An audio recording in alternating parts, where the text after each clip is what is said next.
It is the Jesse Kelly Show, final hour of the Jesse Kelly Show on a fantastic Monday with a bunch of different stuff I want to get to this hour.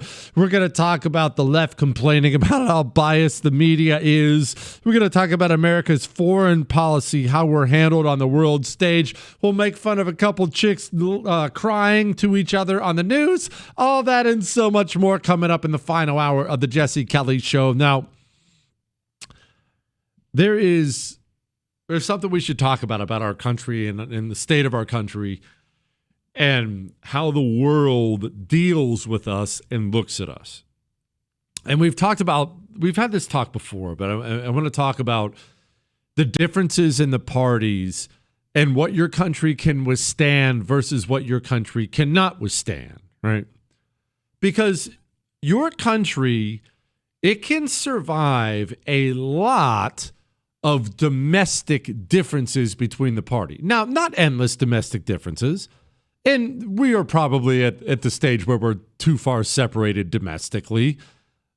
We've been talking about immigration, but you can really make it about everything. You don't have to be as pro-life as I am, but when you believe that you should be able to abort a baby when it's crowning, we might have, our differences might be too pronounced, if you will. That's bad. It's a really bad place to be. But we'll set aside domestic. Foreign policy-wise, there should not be major, unbelievable differences between the two political parties. And let me explain that in a couple different angles. One, that's not something that should actually happen at all, because no matter what, you would hope both political parties have their top interest being the country they currently represent. Ideally, it wouldn't matter if you had 50 political parties inside of your country. If they come from inside of your country, hopefully all of them are pro-America, right? That's what would be ideal. Now, we've gone a different way, as we've laid out many times before. Setting aside the uselessness of how complicit Republicans are, I don't know why I screwed that word up. Democrats hate the country. Now, that manifests itself in a lot of different ways domestically, but foreign policy-wise, it really, really, really puts us in an almost impossible situation to overcome. This is what I mean. Right now, it doesn't matter who you are, whether you are a friend, foe, whether you are neutral, whether it's Switzerland, Mongolia, Israel, the UK, or Sudan, and all of those countries, everyone on the planet understands that when a Republican takes over, there will be a huge difference in how they conduct foreign policy and who they conduct foreign policy with.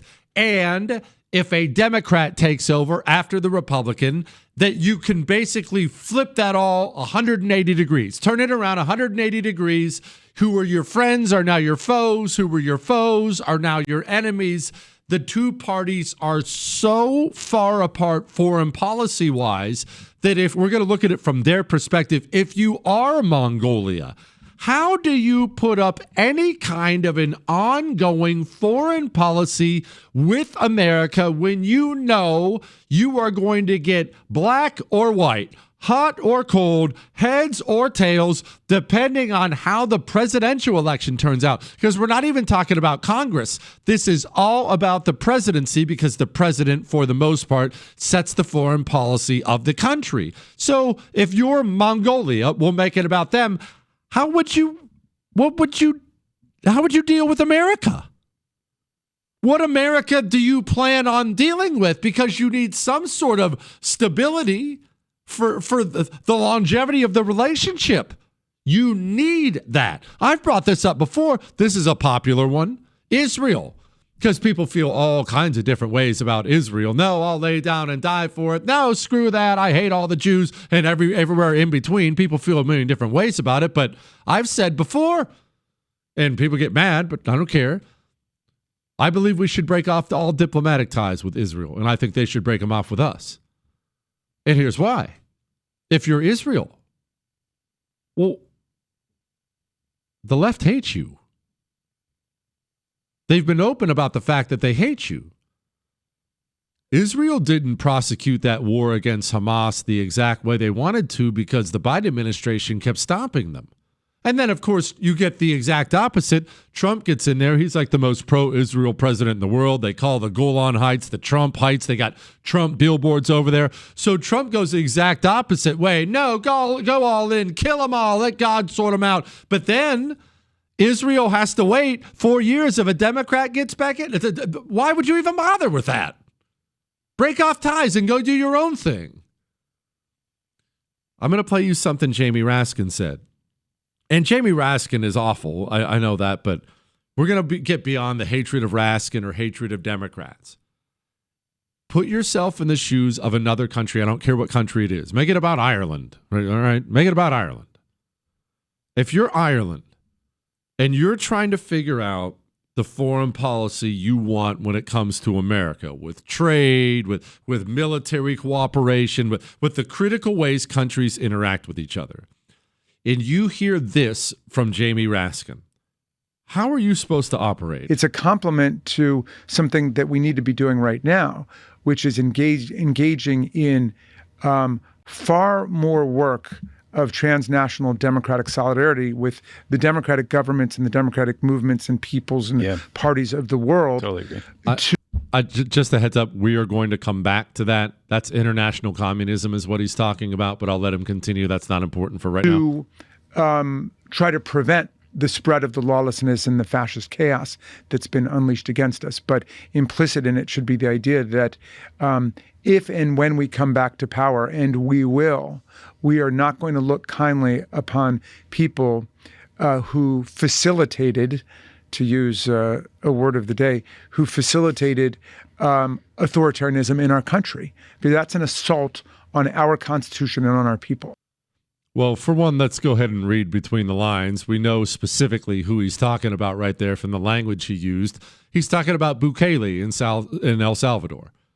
The Trump administration, they align with Bukele. Bukele's the one who took all the dangerous criminals in the murder capital of the world, threw them all in a cage, and now El Salvador is like the safest country in the Western Hemisphere. And Bukele has chosen to work very closely with the Trump administration in taking in a lot of our nastiest foreign illegals. He has an incredible facility down there where he's taking them. Well, that's Jamie Raskin, high-powered Democrat in the House of Representatives. That's him threatening the president of El Salvador. That's exactly what that is, and everyone knows that's what that is. I'll play it again. This is Jamie Raskin.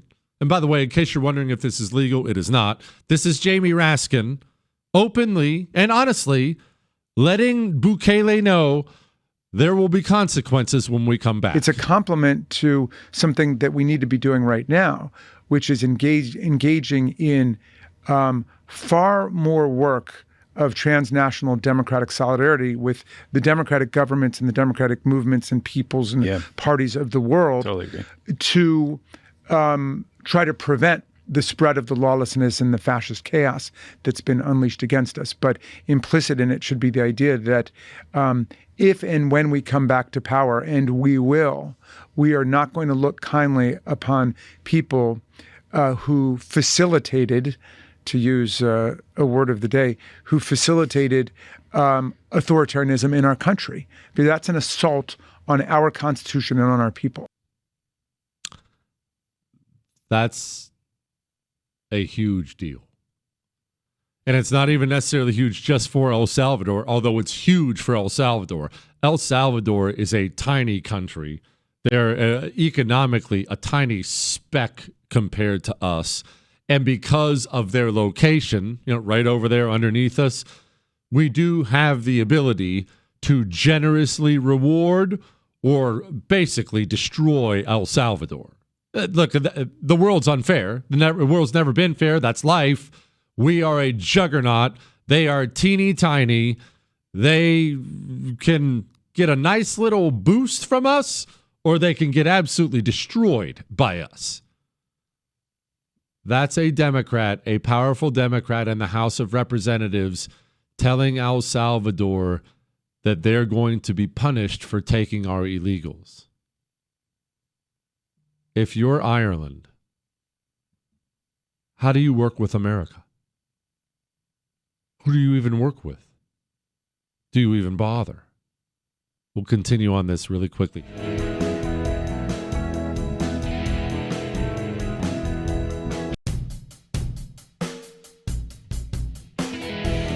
It is the Jesse Kelly Show on a wonderful Monday. Remember, you can email the show, jesse@jessekellyshow.com. Now back to the very first thing Jamie Raskin said. International cooperation. Well, I don't want to put words in his mouth. I'll let him say it. It's a complement to something that we need to be doing right now, which is engaging in far more work of transnational democratic solidarity with the democratic governments and the democratic movements and peoples and parties of the transnational democratic solidarity. That's international communism. That's what he's talking about. And when he's talking about solidarity, here's what he means. The communist has always known something, because it's true. Remember, it's a revolutionary religion. It's a revolutionary religion. It spawned from being out of power. Out of power. We are not in power. We want power. And because it's a revolutionary religion, it has always found its true strength in the mob, in greater numbers. And so whenever they find themselves lacking in power or out of power, they will simply go recruiting. That's what they do. They recruit. And we all know who they recruit. You and I have discussed it many times. They go find the malcontents in any society and they recruit them. They bring them in.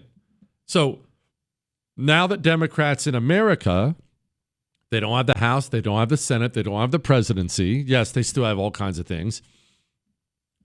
They feel a little bit powerless. And that's why they're now moving on to talking about international cooperations. And they're following that up with threats of the countries who are working with us. What's Jamie Raskin saying? What's he calling for here? What's he saying? It's a complement to something that we need to be doing right now, which is engaging in far more work of transnational democratic solidarity with the democratic governments and the democratic movements and peoples and parties of the world.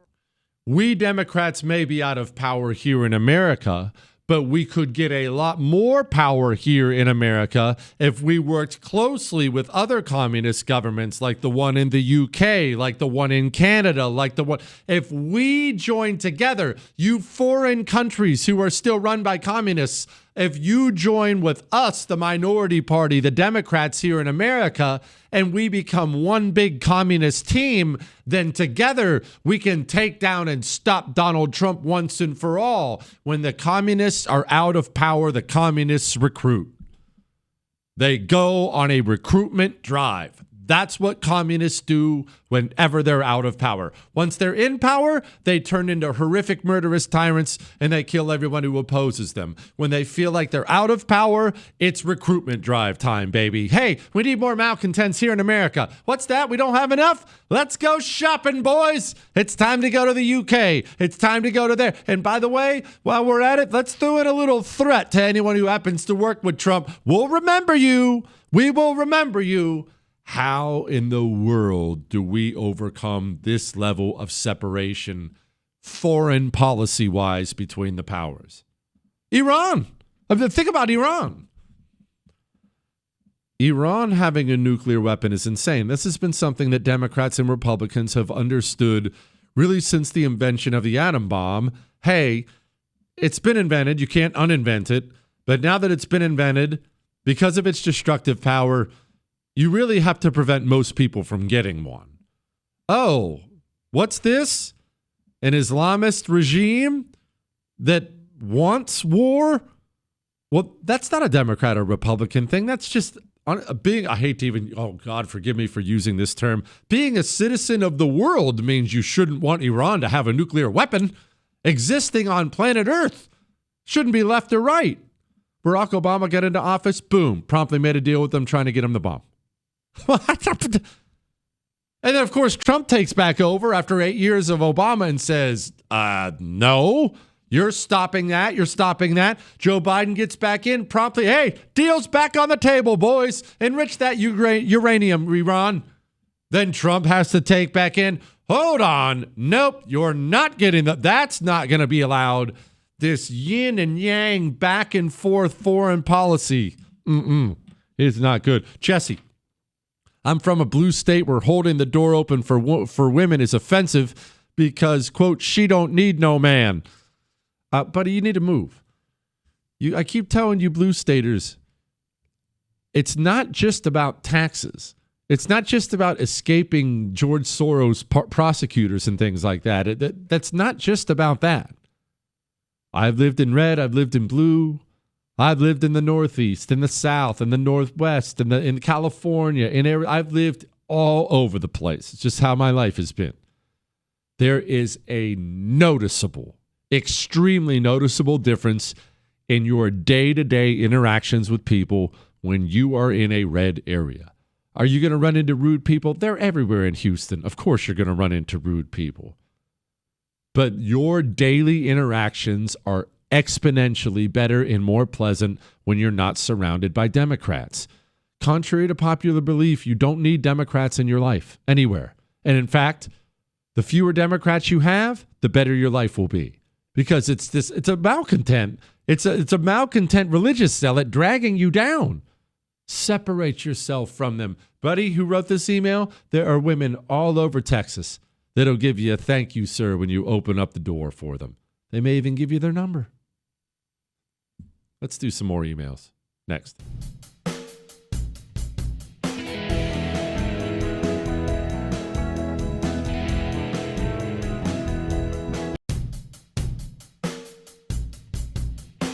It is the Jesse Kelly Show on a fantastic Monday. So I have to, before I get to the emails, I'm sorry, I have to play this Elizabeth Warren clip. And, you know, Chris Van Hollen, I'll come back to Elizabeth Warren. I'm not getting sidetracked.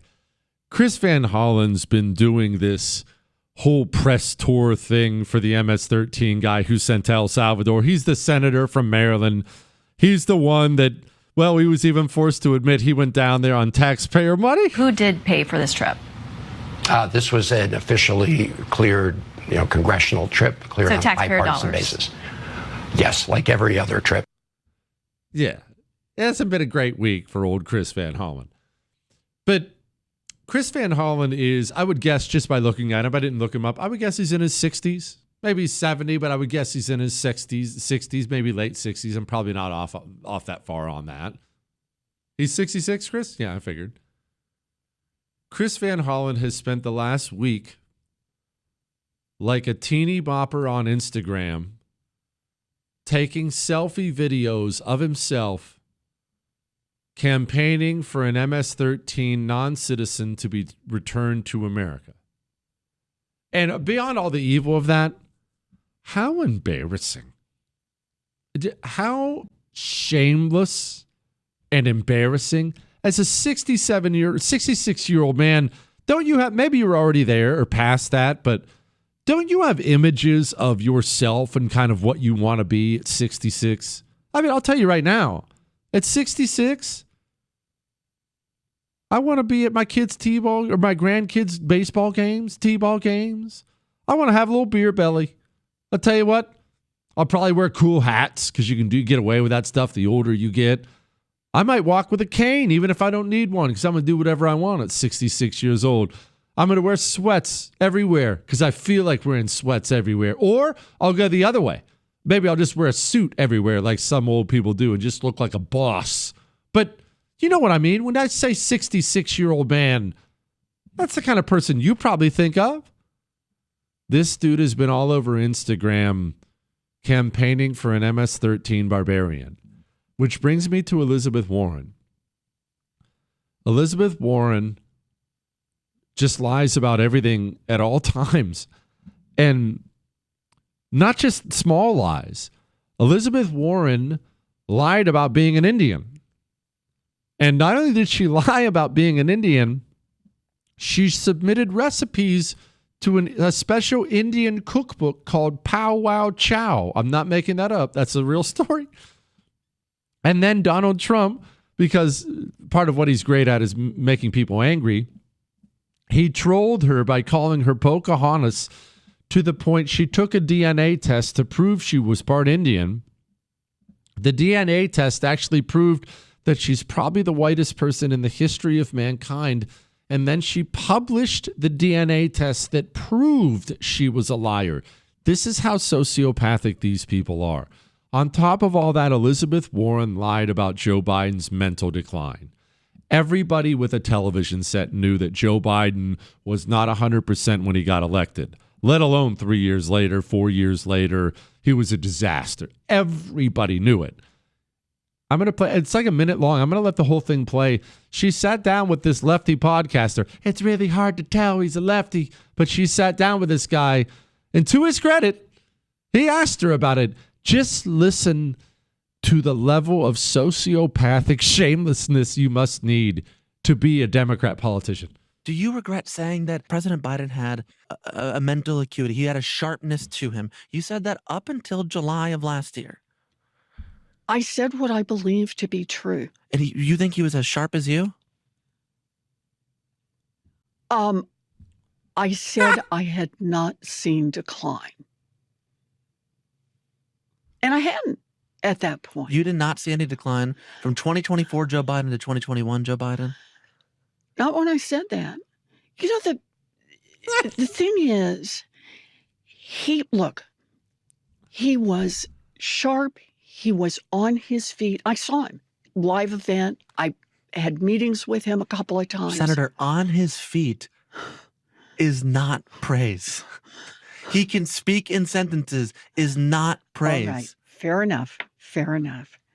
Look, the question is, what are we going to do now? Okay. How embarrassing and shameless. Just, there is a point. I have said it, and I'll repeat it again. I've encouraged you to run for office, and I encourage you to run for office. We need people just like you running for office. But I'm not educated. I don't want to hear about it. You're what we need. The losers who are in there are not. But I'm going to add something to this. I want you to run for office, and I want you to promise yourself, not me, yourself, that you will leave before you become whatever these people are. Because I think after long enough campaigning or whatever, something in you just dies. And wow. Jesse, over the years, I've heard you reference yourself as white trash. I find your assessment to be utterly false and without basis. Just because you like the simpler things in life and can be regarded as a mensch. Chris, what's a mensch? It's a good guy? I am a mensch, Chris. What? To me, that makes you a stellar human being.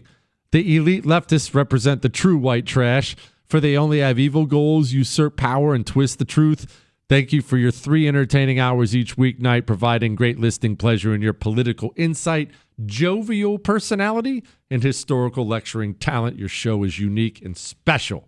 Thank you, sir. Oracle, I just heard you say the purpose of the Second Amendment is to protect the citizens from a tyrannical government. I wholeheartedly agree.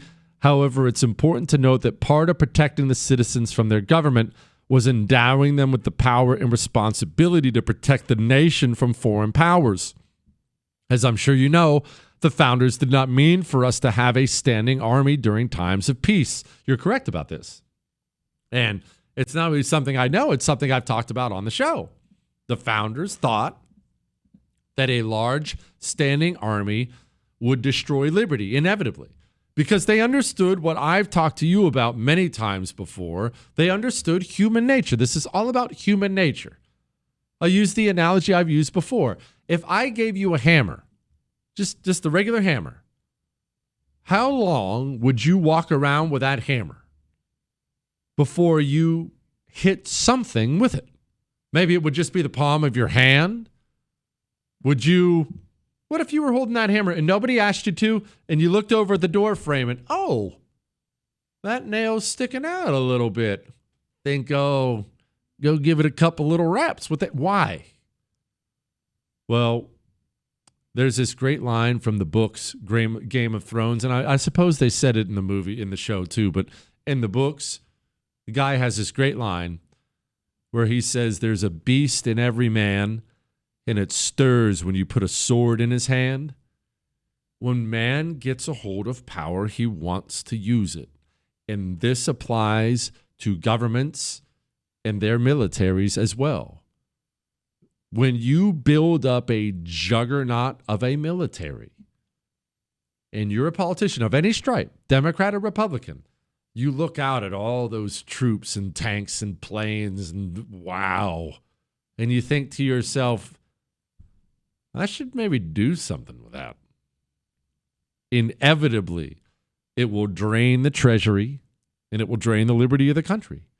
We were always supposed to have a wonderful Navy. That's what the founders wanted. That's what they knew we needed to protect our country and our shipping lanes. And we were supposed to have a fairly bare bones standing army with the people being armed to prevent invasion. That was how it was supposed to work. It doesn't work that way anymore. You're 100% right. All right, we're going to talk about James Clyburn, something he said, do a couple emails. I'm not going to forget to make fun of Jasmine Crockett.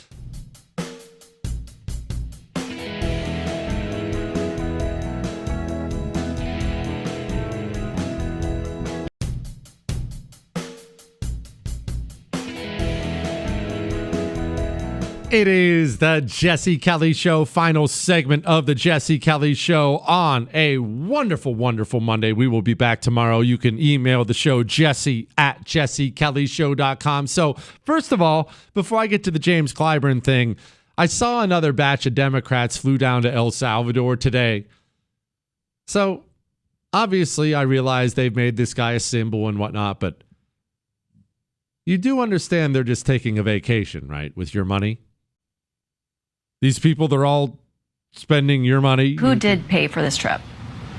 This was an officially cleared, congressional trip, cleared on a taxpayer bipartisan dollars. basis. Yes, like every other trip. You know what a junket is, right? Maybe you don't, but here's what it's known as a junket. Don't ask me if that stands for something because I don't know, but when you're in Congress, the House or the Senate, there will be opportunities for you to travel internationally. These trips oftentimes are treated as trade delegation type things. You're receiving if you're the country that's getting these congressmen, you're receiving foreign dignitaries. And let me tell you something. They're taxpayer-funded vacations. And in this social media era, they don't cover up this fact very well.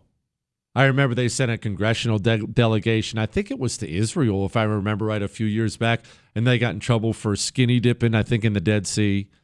Eric Swalwell has famous pictures of him riding a camel. I think it was in Egypt. They take vacations with your money. Remember, the reason most of these people become politicians is because they want to do the things rich people do with your money. They don't have any, so they want to do it with your money. You know, there are a lot of these congressmen and senators on the Democrat side. They're going down to El Salvador to have this protest because they're going to go do a couple nights at a 5-star hotel in El Salvador with your money. They're going to slap 5 margaritas on the taxpayer credit card with your money. This is a junket. It's a junket. Of course it was paid for by the taxpayer. Who did pay for this trip? This was an officially cleared, congressional trip, cleared on a bipartisan dollars. basis. Yes, like every other trip. That's one. 2. We have an insane woman problem in the country. Here's Katie Fang interviewing Jasmine Crockett. But I also want to say thank you for your continuing support for democracy. It's definitely something that you have made your brand, and it's the integrity that you're bringing, and I'm grateful for you always.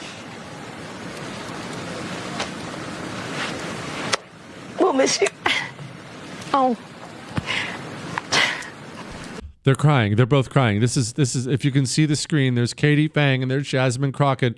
They're crying, probably fake crying like women do, but they're crying. You can't have me crying at the beginning of a show, Jasmine. Congresswoman Jasmine Crockett, you haven't seen the last of me. Thank you for being here and getting us started today. I always appreciate you. Thank you. Gosh. So pathetic and stupid. Finally, remember, communism is a religion of conquest. Conquest. The communist believes in worldwide domination. Everything. Every single thing. When you're confused about the newest thing they infected and took over, the communist is confused that you allowed him anywhere. He wants all of it. And you know how you complain about the bias of the media and you mean it? You look at a media that's 99% biased against you and you're angry. You think that's unjust and wrong. And I'm here to tell you, he looks at the media and he knows the media is 99% on his side. And he also thinks it's unjust and wrong in the other direction. All he can see is the 1% he doesn't control. The 1% he hasn't conquered yet. Don't believe me? Allow me to hand the microphone over to one James Clyburn of South Carolina. Listen to his main gripe. Well, I think the message coming from the Democratic Party is a good message. The problem we've got, Alex, is that we have to depend upon the media to deliver it. If we have the Washington Post, for instance, caving to this wannabe dictator, and we've got other media entities that seem to rather push a narrative that will bring eyes to their newspapers or to their television sets and not really give a fair hearing or reporting to what we're doing. And I have to rely upon people like yourself. But when you got people saying we're not going to fact check, we're not going to worry about whether or not you're telling the truth, and just let the reports go out there, that's what's killing us as Democrats. I really think he put it better than I ever could. James Clyburn turns on the news and, he sees 99% Democrat talking points. And he sees the 1% of traitors that should be controlled. Pretty revealing, these people. And now, Here's a headline. You know the thing. Headlines we didn't get to. Leaked memo reveals NIH And now, plans to study the regret of detransitioners.